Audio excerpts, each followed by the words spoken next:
Hey guys, so by popular demand, we are finally making a video discussing my Rattler in direct comparison to my Daniel Defense PDW.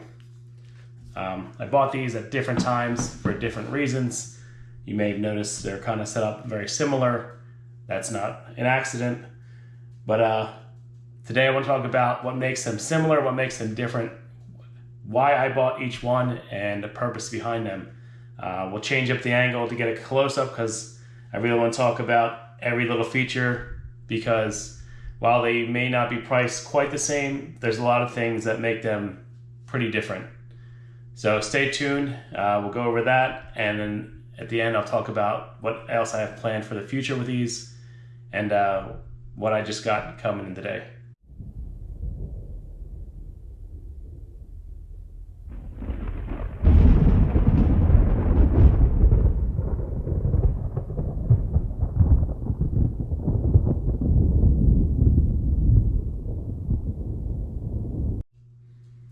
Hey guys, so let's start off with the Daniel Defense PDW. In all fairness, I did buy this before I had the Rattler. I originally ordered this last July. It took a little while to get because obviously this is set up as an SVR. So we got to do the whole tax stamp, wait for that to get approved, all that fun stuff. So as you see, with the stock fully extended, this comes in around 26 inches in length.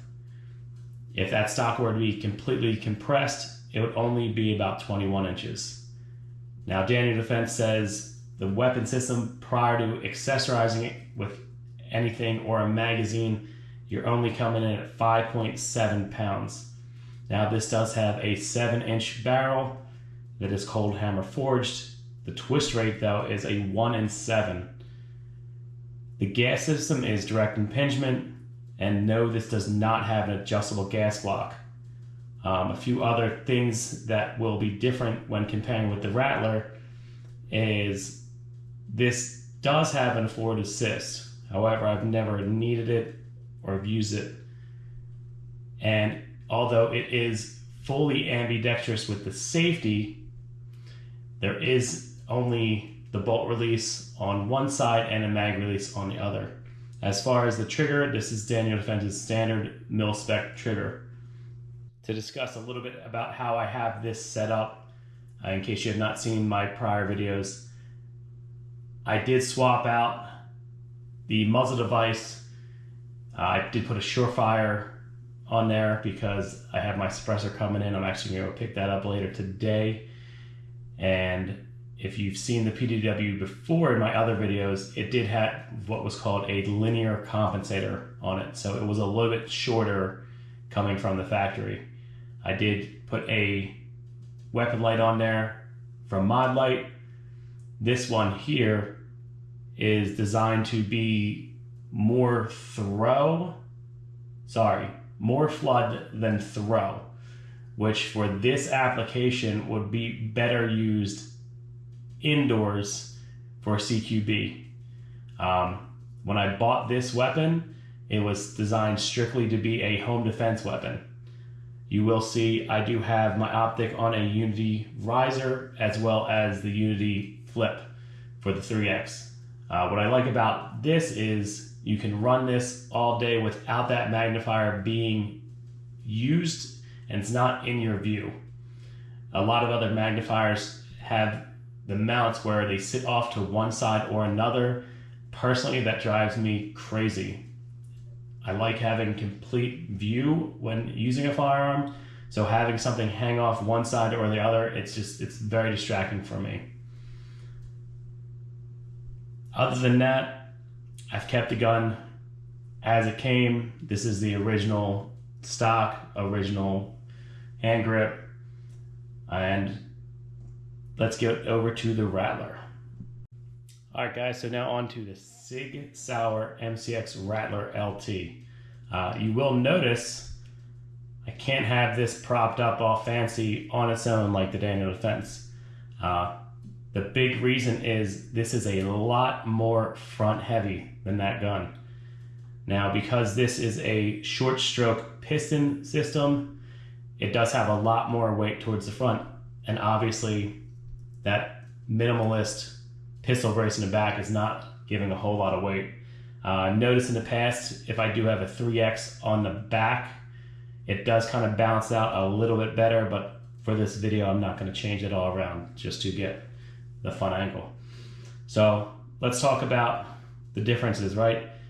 So this here has the option of folding that pistol brace in, which makes this extremely compact at only 17 inches.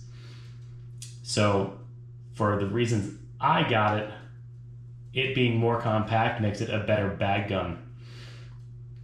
They say the weight of this comes in at 5.8 pounds with just the pistol brace on there. So obviously not optics, lights, or anything else. So they are very comparable in weight. Although I will say where the weight is where you feel it. Like I said, there's a lot more weight in the front versus balance throughout the Daniel Defense. The barrel length here, 6.75, also a cold hammer forge, but significant difference. This is a 1 in 5 twist rate. Now, what I've personally noticed and what I've heard in a lot of reviews, for 300 Blackout, the faster twist rate makes it a little bit more accurate. And I've noticed that at the range, where when I'm out to 25 yards, I can just stack in one tight little group with this. Now, when I was taking my Daniel Defense out, yeah, it was still accurate, but it was definitely not as tight as a group when I was shooting it. So that is something definitely worth noting there. Obviously, when I take these out to the 200-yard range later this year, that will tell me a whole lot more.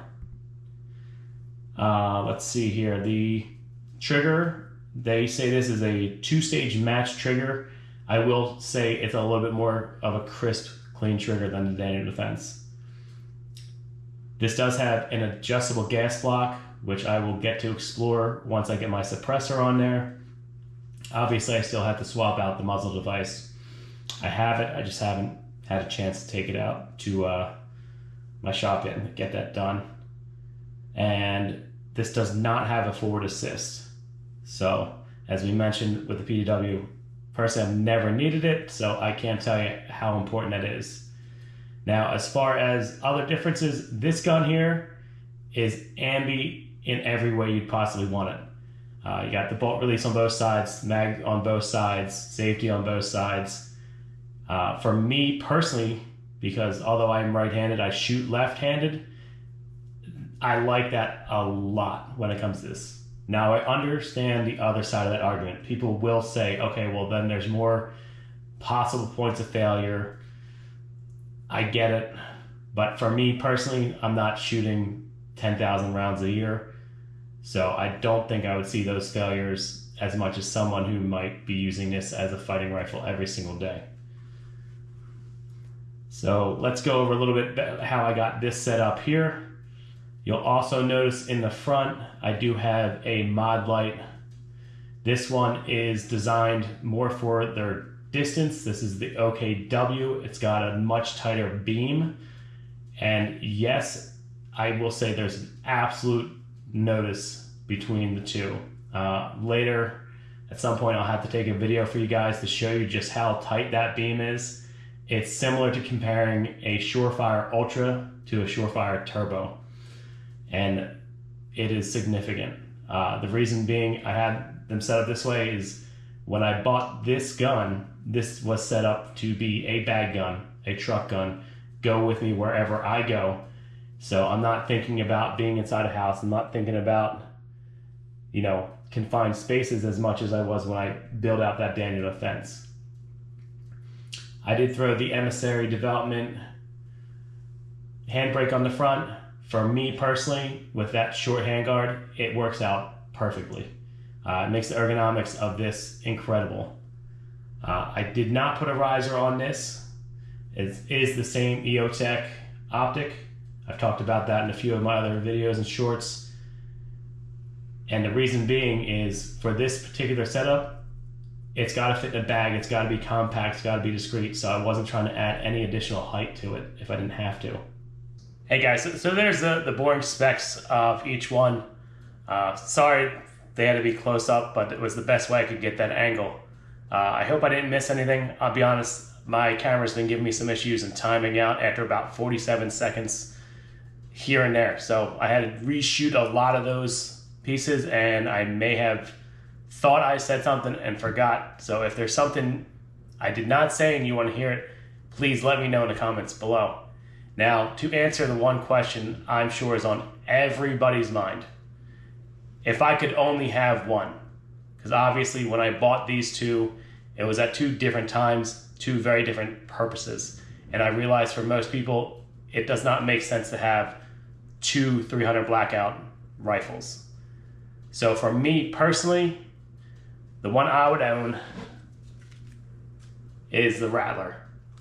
And the reason being, although yes, it's a little bit more expensive, I will say, as I mentioned earlier, the accuracy is slightly better. Obviously, I will learn more about this later this year when I go to an outdoor range and start really putting down about 200 yards, and I can tell just how much better it is, or not. Maybe I'm wrong. But also, I feel this gun is softer shooting, which for 300 Blackout, yeah, it's not, 308, but for follow-up shots, getting that back on track, for me personally, it was easier. So you guys might have different experiences or think differently, but I swear it's a softer shooting gun. And obviously, like I mentioned, it being fully ambi definitely comes in handy for me when I shoot left-handed. So thanks for watching, guys. If there's something I missed, please ask me down below. I do plan on doing some follow-up videos once I get these out to the outdoor range and I can compare them at distance. Also, once I get the suppressor on both, I'll have a lot more information to go over on that. Take it easy, guys.